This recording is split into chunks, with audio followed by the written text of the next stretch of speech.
Welcome to this week's Thursday Wrap. The story on everyone's lips has to be the Royal Commission's final report released on Monday. It's a mammoth read, 5 volumes with 8 sections and over 2,800 pages of recommendations and findings.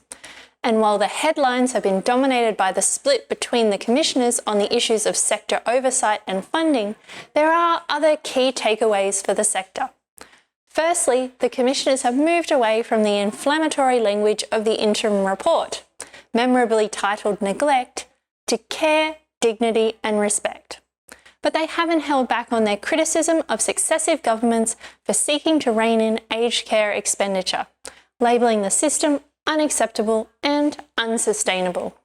The split between the commissioners, while not ideal, is not the end of the world.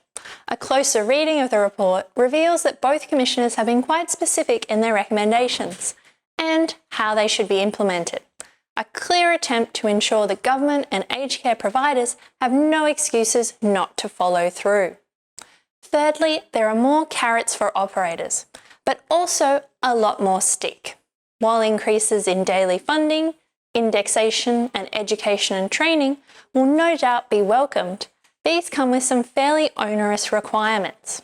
A general statutory duty for operators, requirements for digital technology uptake and data collection, and more stringent financial reporting requirements will all add to the regulatory burden. Intriguingly, there's no final bill on what the recommendations will cost, but the Grattan Institute models that an additional $7.6 billion in annual funding at a minimum, on top of the $20 billion already spent, is needed for the aged care sector to provide high-quality care.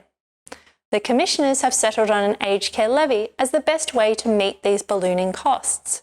But while Prime Minister Scott Morrison said on Monday that he was open to the idea, the fact is that governments have historically been reluctant to take the levy route. See the NDIS as an example. Finally, the government has agreed that the ambitious 5-year timeline set down by the Commission for reform is, in their words, achievable. But a lot will depend on workforce. Will the Commission's recommendations to improve aged care workers' wages and launch a national media campaign to raise awareness of aged care as a career be enough to attract new workers? It's a big question, one of many that will come out of the report. It's why I hope you will join us at the Leaders Summit, 18th and 19th of March, live in 5 cities across Australia.